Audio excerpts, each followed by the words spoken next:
FMCG sector की कंपनियों को डिफेंसिव स्टॉक्स कहते हैं। अब ऐसा क्यों कहते हैं कि कल को मार्केट में बहुत बड़ा फॉल आ भी जाता है तो इन स्टॉक्स में कभी कोई बड़ा फॉल नहीं आता। फॉल आता है बट उतना बड़ा फॉल नहीं आता कि 30% 40% डाउन हो जाए। हाँ, ये भी मैटर करता है कि आपने किस प्राइस पे उसे लिया है। फिर भी as compare to other sector ये काफी डिफेंसिव होता है। आपको यहाँ डिविडेंड मिलते हैं और एक ठीक ठाक ग्रोथ भी देखने मिलता है। तो इसी सेक्टर की एक बहुत ही अच्छी कंपनी जिसके बारे में आज हम डिस्कस करेंगे, वहां पर रिस्क काफी कम है इस वक्त, रिवॉर्ड बहुत ज्यादा हो सकता है। व्हेन आई से बहुत ज्यादा तो 100% के ऊपर मत अज्यूम कर लीजिए, बट हाँ एक अच्छा खासा रिवॉर्ड आपको इसमें देखने मिल सकता है। तो मैं जिस कंपनी की बात कर रहा हूं उसका नाम है इमामी। तो आपका ज्यादा टाइम लिए बिना चलिए चार्ट्स पे चलते और डिस्कस कर लेते हैं इस कंपनी की टेक्निकल्स और फंडामेंटल्स दोनों। ये है इमामी का डेली चार्ट। अगर आप देखेंगे ये स्टॉक इस वक्त 684 रुपीज पे। पहले इसके फंडामेंटल्स देख लेते हैं।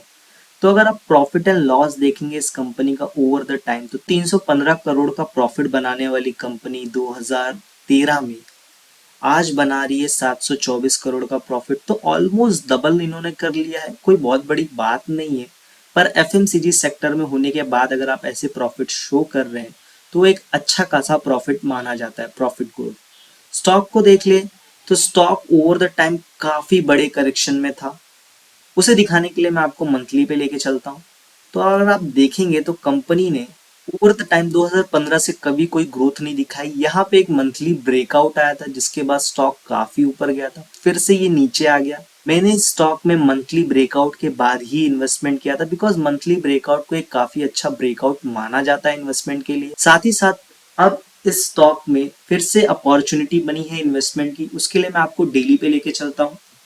तो डेली पे अगर आप देखेंगे तो ये स्टॉक, ये जो लेवल है 640 के आसपास, ये इसका यहाँ से ये ऑलमोस्ट बार बार नीचे आ रहा है इस लेवल पे, फिर ऊपर जा रहा है। ये बीच में एक बार ब्रेक डाउन हुआ था बट अगले ही दिन इसने उस ब्रेक डाउन को कैंसिल कर दिया। साथ ही साथ अगर आपको एक बड़े लेवल का रिस्क देखना है तो फिबोनाची रिट्रेसमेंट के थ्रू अगर आप ध्यान दें तो ये जो इसकी 62% की रिट्रेसमेंट है वो 593 रुपीज पे आ रही है।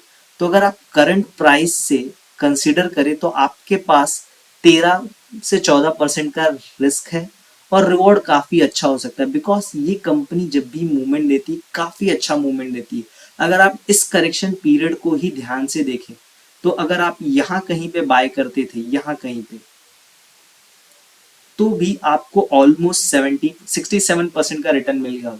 तो यहाँ से भी आप एक अच्छा रिटर्न एक्सपेक्ट कर सकते हैं। साथ ही साथ कुछ समय पहले इस कंपनी ने मंथली ब्रेकआउट दिया था। अगर आप इस कैंडल को भी देखें, जो वॉल्यूम कैंडल है वो भी काफी बड़ी है। तो मंथली ब्रेकआउट देने के बाद यूजुअली स्टॉक्स इतने जल्दी नीचे आते नहीं, तो इसको आप एक लॉन्ग टर्म इन्वेस्टमेंट समझ सकते हैं जहां आपको एक काफी अच्छा ग्रोथ देखने मिल सकता है ओवर द टाइम। तो ये मेरी एनालिसिस थी। इस एनालिसिस के बाद आप अपनी खुद की एनालिसिस कर सकते हैं, और अगर आपको ये शेयर पसंद आता है तो लॉन्ग टर्म के लिए आप इस शेयर को बाय करने के लिए कंसिडर कर सकते हैं। तो आपने इस कंपनी के फंडामेंटल्स देखे, टेक्निकल्स देखे।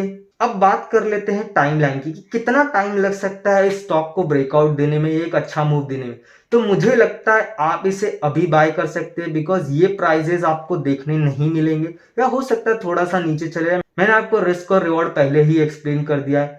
अप्रैल या मार्च मंथ तक ये स्टॉक कुछ परफॉर्मेंस ना दे, हो सकता है ऊपर नीचे करता रहे, बट आफ्टर अप्रैल या मार्च के बाद ही आपको इसमें एक बहुत अच्छा मोमेंट देखने मिल सकता है। तो अगर आपको ये एनालिसिस पसंद आई तो like this video, share with your other friends and subscribe to our channel. और हाँ, डिस्क्लेमर, ये कोई भी बाय और सेल रिकमेंडेशन नहीं है।